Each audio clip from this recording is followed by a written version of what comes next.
আর ভাই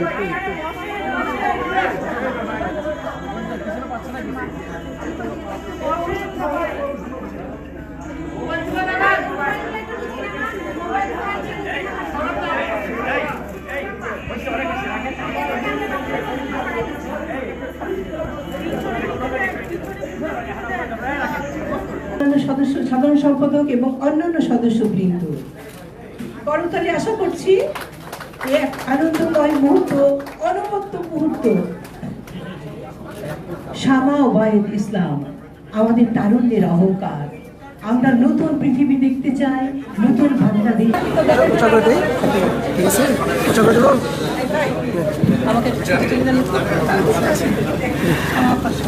টুকু ভাইকে আমিও ধন্যবাদ জানাই, আপনাদের সবাইকে অনেক সুন্দর লাগছে।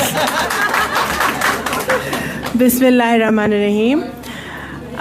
আজকে প্রেস ক্লাবে আন্তর্জাতিক নারী দিবস উপলক্ষে এই সুন্দর আয়োজন করেছেন আমাদের প্রেস ক্লাবের সভাপতি, সাধারণ সম্পাদক সহ আমাদের নারী সাংবাদিকরা যারা আছেন, যারা এই আয়োজনের সাথে আছেন, তাদেরকে আমি অনেক অনেক ধন্যবাদ জানাচ্ছি, আমার হৃদয় থেকে ধন্যবাদ জানাচ্ছি। কারণ যখন প্রেস ক্লাবে যখন আসার সুযোগ হলো, এই প্রেস ক্লাব গত 17 বছরে স্বৈরাচার বিরোধী আন্দোলনে বিভিন্ন সময় যখন আমরা কোথাও যেতে পারি নাই, তখন প্রেস ক্লাবে এসে প্রোগ্রাম করেছি। তো এখানে যারা সাংবাদিকরা আছেন আমার সামনে, এই ভাইরা বোনরা, আমাদের বিশেষ করে আমি আমার বোনদের কথা বলবো, তারা জীবনের রিস্ক নিয়ে পুলিশের মার খেয়ে অনেক সময় তারা খবর কভার করেছেন। আমাদের যারা এখানে ভাইরা আছেন সাংবাদিকরা, আপনারাও অনেক কষ্ট করেছেন। আজকে আপনাদের সাথে সবার সাথে দেখা হয়েছে, সেই লোভটা আমি সামলাতে পারিনি, এই জন্য যখন আপনি বলেছেন আমি সাথে সাথে রাজি হয়ে গেছি।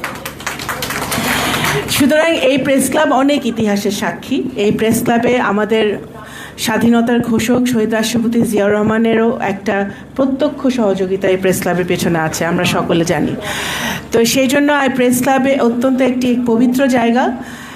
এখানে উপস্থিত আমাদের মঞ্চে আফজাল ভাই, আমাদের সভাপতি, সাধারণ সম্পাদক, আজকে যে আমরা যারা সম্মাননা আপনারা দিলেন, আমাদের মমতাজ বিলকিস বানু আপা, আমরা সকলেই শ্রদ্ধা জানাই আপনাকে। আপনি সকলের জন্য একটি দৃষ্টান্ত হয়ে থাকবেন। আপনাকে দেখে আরও নারীরা সাংবাদিকতায় আসবে, সেটা আমরা আশা করি। আপনি সবার প্রেরণা, আপনাকেও ধন্যবাদ জানাচ্ছি। আজকে আমি এতটুকু বলে শুরু করতে চাই যে সবাইকে আন্তর্জাতিক নারী দিবসের শুভেচ্ছা জানাই। একই সাথে আজকের অনুষ্ঠানে আমাকে আমন্ত্রণ করার জন্য আপনাদেরকে অনেক অনেক ধন্যবাদ জানাই। আমি একজন ক্ষুদ্র রাজনৈতিক কর্মী, একটি দায়িত্বে আছি, কিন্তু বাংলাদেশের নারীদের সমস্যা, তাদের ভাবনা, তাদের চিন্তা সবসময় আমাকে চিন্তিত করে, এবং সবসময় কিন্তু আমি আপনাদের সাথে আছি, এটা আপনারা মনে রাখবেন। এবছর আন্তর্জাতিক নারী দিবসের প্রতিপাদ্য হলো সফল নারী ও মেয়েদের জন্য অধিকার, ন্যায় বিচার এবং পদক্ষেপ। এই শব্দগুলো আমাদের মনে করিয়ে দেয় যে প্রতিটি নারীর মর্যাদা নিশ্চিত করা শুধু আমাদের নৈতিক কর্তব্য নয়, এটা বরং একটি জাতীয় অগ্রগতির সুরে উৎসাহিত করা বা ক্ষমতায়ন করা শুধু ন্যায্যতার বিষয় নয়, বরং এটি আমাদের গণমাধ্যমকে আরও প্রাণবন্ত এবং সমৃদ্ধ করবে।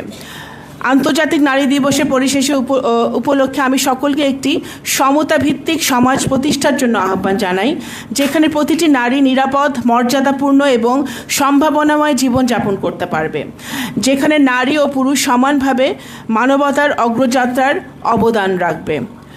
কবিগুরু রবীন্দ্রনাথ ঠাকুরের একটি উক্তি দিয়ে আমি শেষ করতে চাই, যেখানে নারীর মুক্তি সেখানেই সমাজের মুক্তি। আপনাদের অসংখ্য ধন্যবাদ। এবং আমি আরেকটা কথা বলি, আমার আরেকটা বোন বলে গেছে যে এখানে নারীদেরকে কেন বারবার হাইলাইট করা হয়, কেন ওয়াই উইমেন্স ডে আমরা পালন করি। প্রতি বছর 365 দিনই উইমেন্স ডে।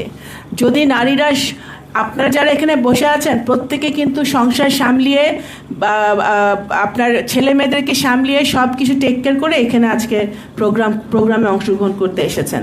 তো নারীদের দিন 365 দিনই আমরা শুধু চাই যে নারীরা, কারণ এখানে নারীদেরকে সমস্যাটা কি, আমি একজন নারী হিসেবে যেটা বুঝি, একই পজিশন। এটা আমার ভাইরা একটু বলে গেল, আমি সম্মানের সাথে আপনাদের সাথে একটু দ্বিমত করি। নারীরা নারীদের শত্রু না, একই পজিশন, কিন্তু সেই পজিশনটা অ্যাচিভ করার জন্য আমার একটি বোনকে 2 গুণ বা 3 গুণ কাজ করতে হয় শুধু প্রমাণ করার জন্য সে একই পজিশনের জন্য সে যোগ্য। কিন্তু বায়োডাটা বা সিভি কিন্তু তার অনেক বেশি ভালো ওই তার পুরুষ কলিগের চেয়ে। তো সেটাই বাস্তবতা, সেই জায়গাটা থেকে আমাদের বেরিয়ে আসতে হবে। এবং রাজনীতির ক্ষেত্রে যদি আমি বলি, একজন রাজনৈতিক কর্মী হিসেবে সেটা হচ্ছে যে তৃণমূল থেকে আমাদের ক্ষমতায়ন হতে হবে। শুধু আমি বা আরেকজন বা 3-4 জন বড় জায়গায় আছে সেইটা কিন্তু নারীদের ক্ষমতায়ন নিশ্চিত করে না। সেটা ইতিহাস থেকে আমরা দেখেছি, এই ঐতিহাসিকভাবেও আমাদের নারী নেতৃত্ব আমরা বিগত দিনে দেখেছি। কিন্তু নারীর ক্ষমতায়ন তৃণমূল থেকে যদি করতে হয়, তৃণমূল থেকে ক্ষমতায়ন করতে হবে। ওয়ার্ড, ইউনিয়ন, উপজেলা, জেলা, আমি মাঠের কর্মী, আমি মাঠে কাজ করি, আমি জানি আমরা প্রত্যেকটা তৃণমূল থেকে যদি আমরা নারীদেরকে ক্ষমতায়ন করতে পারি, নারীদেরকে উপজেলা নির্বাচন, ইউনিয়ন নির্বাচন, ওয়ার্ডের মেম্বার নির্বাচন, সব নির্বাচন যদি নারীদেরকে আমরা সুযোগ দিই, তাহলেই আমরা পার্লামেন্টের ডিরেক্ট ইলেকশনে আরও অনেক বেশি নারী ভবিষ্যতে দেখতে পারবো। ধন্যবাদ। আসসালামু আলাইকুম।